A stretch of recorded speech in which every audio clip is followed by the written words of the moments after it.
ಈಗ ರೈತ ಬೆಳೆದಿರೋ ಬೆಳೆಯನ್ನು ತಮ್ಮ ಬೆಳೆ ಸರ್ವೆ ಅಂತ ಕರಿತೀವಿ ನಾವು, ಏನು ಕ್ರಾಪ್ ಸರ್ವೆ ಅಂತ ಕರಿತೀವಲ್ಲ, ಅದರಲ್ಲಿ ನಮೂದು ಮಾಡ್ಕೊಂಡಿದ್ರೆ ಹೆಕ್ಟೇರ್ಗೆ 10,000ದಂಗೆ ಪ್ರೋತ್ಸಾಹಧನವನ್ನು ಹಾಕ್ತಾರೆ. ಸೊ ನಾನು ಈ ಮೂಲಕ ಎಲ್ಲ ರೈತ ಬಾಂಧವರಲ್ಲಿ ಕೇಳ್ಕೊಳ್ಳೋದೇನಪ್ಪ ಅಂತಂದರೆ, ನಿಮ್ಮಲ್ಲಿ ಕಡಿಮೆ ಹೊಲ ಇತ್ತು ಅಥವಾ ನಿಮಗೆ ಏನಾದರೂ ಇಂಟ್ರೆಸ್ಟೆಡ್ ಇತ್ತು ಅಥವಾ ನಿಮ್ಮಲ್ಲಿ ಯಾವುದೇ ಬೆಳೆಯೋಕ್ಕಾಗಲ್ಲಪ್ಪ ಅಂತ ಏನು ಅಂತಾರಲ್ಲ, ಅಂಥ ಭೂಮಿಲಿ ಸಹಿತ ನೀವು ಸಿರಿಧಾನ್ಯಗಳನ್ನು ಬೆಳ್ಕೋಬೋದು. ಅದು ನೀವು ಇರುವಂಥ ಯಾವುದೇ ಹವಾಗುಣ ಅಂದರೆ ಸ್ವಲ್ಪ ಕೂಲ್ ವೆದರ್ ಇದ್ದರೆ ಸಾಕು, ಇದು ಚೆನ್ನಾಗಿ ಬರ್ತದೆ. ಸೊ ನಿಮ್ಗೆ ಇದರಿಂದ ಈಲ್ಡ್ ಎಷ್ಟು ಬರ್ತದಪ್ಪ ಅಂತಂದರೆ, ನಾವು ಒಂದು ಹೆಕ್ಟೇರ್ಗೆ 20ರಿಂದ 25 ಕ್ವಿಂಟಾಲ್ ಅಂತೀವಿ. ಅಂದಾಜು ನಾವು ಈಗ ಎಷ್ಟಿದೆ, 4,000ದಿಂದ 5,000ವರೆಗೂ ನಿಮಗೆ 1 ಕ್ವಿಂಟಾಲಿಗೆ ಸಿಗುತ್ತೆ.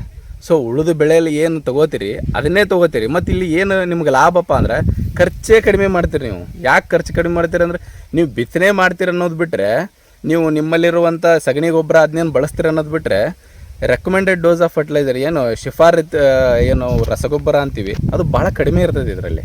ಸೊ ನಿಮ್ಗೆ ಏನಾಗ್ತೈತಿ, ಖರ್ಚು ಕಡಿಮೆ ಆಗೋದ್ರಿಂದ ಆದಾಯ ಜಾಸ್ತಿ ಬರ್ತೈತಿ. ಓವರಾಲ್ ನಿಮ್ಗೆ 1ರಿಂದ 2 ಲಕ್ಷ ಬಂದ್ರೂ 20,000 ನಿಮ್ಗೆ ಖರ್ಚು ಇರ್ತದೆ, 1,80,000 ನಿಮಗೆ ಲಾಭನೇ ಬಂದಿರ್ತೈತೆ. ನೀವು ಉಳಿದಿದ್ರಲ್ಲಿ ನಿಮ್ಮ ಶ್ರಮನೂ ಜಾಸ್ತಿ ಇರ್ತೈತೆ, ಖರ್ಚು ಜಾಸ್ತಿ ಇರ್ತೈತೆ. ವಾಪಸ್ ನೀವು ಲಾಸ್ಟಿಗೆ ನೀವು APMCಗೆ ಹಾಕಿದಾಗ ಗೊತ್ತಾಗತ್ತೆ ಇದು ಅಷ್ಟೇ ಅದು ಅಷ್ಟೇ ಅಂತ.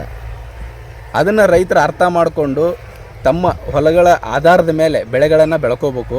ಮತ್ತು ಒಂದಿಷ್ಟು ಜಾಗವನ್ನು ತಮ್ಮ ಹೊಲದಲ್ಲಿ ಈ ಥರ ಸಿರಿಧಾನ್ಯಗಳಿಗೋಸ್ಕರ ಒಂದು ಮೀಸಲಿಡಬೇಕು ಅಂತ ನಾನು ಈ ಮೂಲಕ ಎಲ್ಲ ರೈತ ಬಾಂಧವರಲ್ಲಿ ಕೇಳ್ಕೊಳ್ತೀನಿ. ಕೊಪ್ಪಳ ಸಿರಿ ರೈತ ಉತ್ಪಾದಕ ಸಂಸ್ಥೆ ಏನಿದೆಯಲ್ಲ, ಒಳ್ಳೆಯ ಕೆಲಸವನ್ನು ಮಾಡ್ತಾಯಿದೆ. ನಾ ಈ ಮುಂಚೆ ಹೆಚ್ಚು ಕಡಿಮೆ ಮಂಜುನಾಥ್ ಅವರು ಇಲ್ಲಿ CEO ಆದಾಗ ಅವ್ರು ನಮ್ಗೆ ಪರಿಚಯ.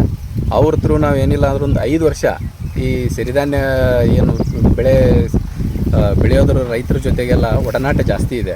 ಇದಕ್ಕೆ ಸರ್ಕಾರ ಪ್ರೋತ್ಸಾಹಧನವನ್ನು ಕೊಟ್ಟಾಗ ನಿಮ್ಮ ಸಂಘಕ್ಕೆ ಭಾಳ ಹೆಲ್ಪ್ ಆಯಿತು ಅನ್ಸುತ್ತೆ ನನಗೆ. ಆವಾಗ ಸರ್ಕಾರದಿಂದ ಸಹಾಯಧನವೂ ಸಿಗ್ತಿತ್ತು, ನಿಮಗೆ ರೈತರು ಜಾಸ್ತಿ ಆಗ್ತಿದ್ರು.